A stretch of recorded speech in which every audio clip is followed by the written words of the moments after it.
Good morning मेरे प्यारे दोस्तों, स्वागत है संजीवनी क्लासेस पे। दोस्तों आज की क्लास में हम लोग बात करने वाले हैं एम्पियर सर्किटल लॉ, जो बहुत ही इंपॉर्टेंट टॉपिक है। अक्सर एग्जाम में पूछे जाते हैं कि एम्पियर सर्किटल लॉ क्या है, और इस पे जो फार्मूला है उस फार्मूला से आपको क्वेश्चन भी आते हैं, नीट में भी आते हैं, जेई में भी आते हैं और बोर्ड के एग्जाम में भी आते हैं। तो सबसे पहले हम बात करते हैं एम्पियर सर्किटल लॉ होता क्या है। देखिए, एम्पियर सर्किटल लॉ जो मेरा है वो मैग्नेटिक फील्ड निकालने का एक अल्टरनेट मेथड है। हमने बायो-सावर्ट लॉ से भी मैग्नेटिक फील्ड निकालना सीखा था, उसी तरह एम्पियर सर्किटल लॉ भी है, इससे भी हम लोग क्या निकालते हैं, मैग्नेटिक फील्ड निकालते हैं। उससे थोड़ा सा हट के हम जानेंगे इससे कैसे निकालना है, ठीक है ना। तो सबसे पहली बात कि एम्पियर सर्किटल लॉ होता क्या है, तो आप बोलिएगा एक अल्टरनेट मेथड है मैग्नेटिक फील्ड निकालने के लिए, लेकिन जो मेरा बेसिक मेथड है वो बायो-सावर्ट लॉ है। तो इस चीज़ को लिख लेते हैं आप, it is alternate method to find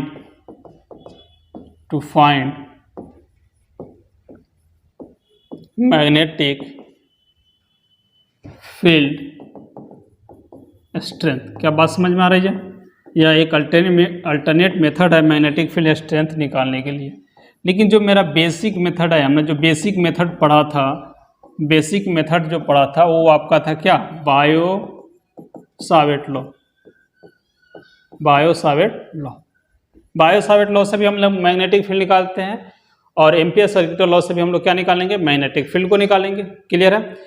चलो इसको कंपेयर करके समझेंगे तो और आसानी से समझ में आएगी। हमने इलेक्ट्रिक चार्ज और फील्ड में पढ़ा था कूलम्ब्स लॉ, उसके बाद हमने पढ़ा था गॉसेस लॉ।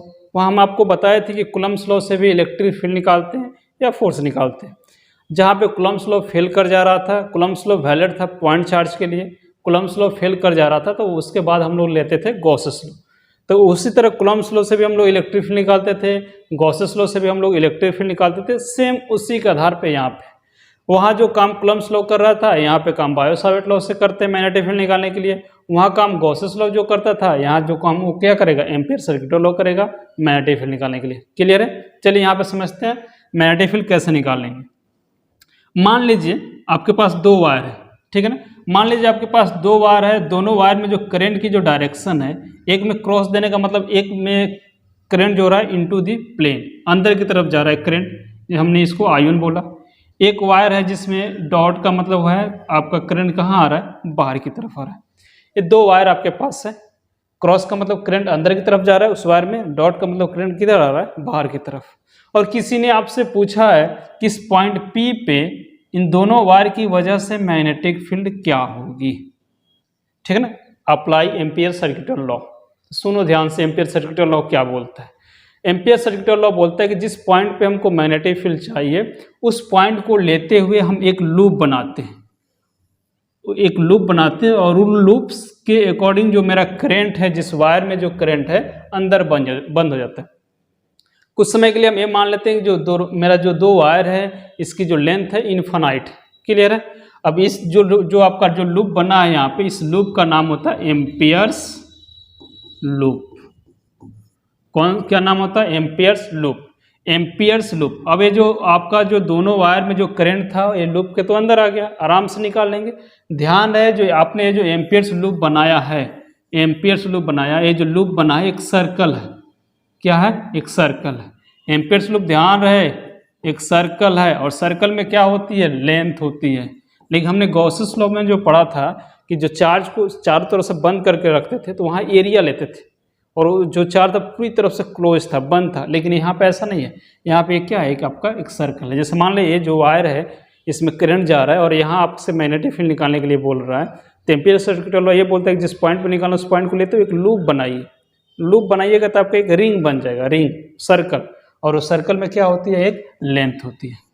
ठीक है? आपके अंदर दो वायर बंद है, तो दोनों वायर के कारण मैग्नेटिक फील्ड निकालेंगे, एक में करंट बाहर जा रहा है और एक में करंट अंदर जा रहा है। क्लियर है? अब चलो यहाँ पे ध्यान समझते हैं।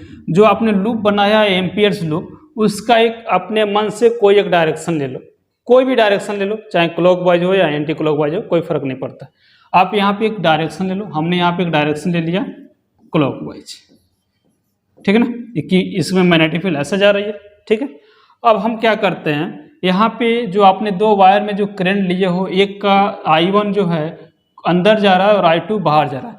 अगर अंदर है इसका डायरेक्शन इनवर्ड है और इसका डायरेक्शन आउटवर्ड है तो दोनों का एक साइन ले लेंगे, एक को प्लस मानना पड़ेगा तो एक को माइनस मानना पड़ेगा। तो I1 को अगर आप पॉजिटिव मानते हो तो I2 क्या मानना पड़ेगा, निगेटिव।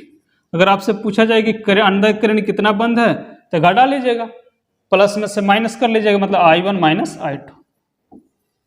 ठीक है, नहीं समझ में आई? देखो अगर मान लो इधर करंट जा रहा है, इसको हमने प्लस माना है एक इसके अकॉर्डिंग, अगर इसको प्लस माने हो इसको क्या माने हो, माइनस। मान लीजिए इसमें करंट जा रहा है 4 एम्पियर और इसमें करंट आ रहा है 1 एम्पियर, तो टोटल करंट कितना होगा, एक को प्लस माने एक को माइनस माने तो घटाएंगे, 4 माइनस 1 3 हो गया।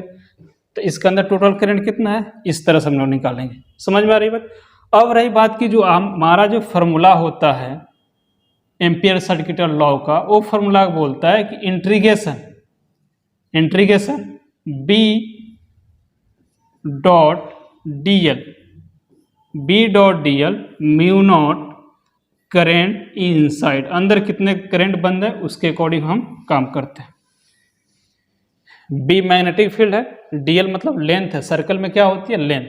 छोटे छोटे इंटीग्रेशन का मतलब इसमें छोटा सा लेंथ ले लेंगे तो dl होगा, इसमें छोटा सा लेंथ होगा dl होगा। dl एक वेक्टर क्वांटिटी है तो dl का डायरेक्शन जो मैग्नेटिक फील्ड के अलोंग होगा, जिधर हमने एरो लिया है, छोटा सा लेंथ लेंगे dl होगा, छोटा सा लेंथ लेंगे dl होगा।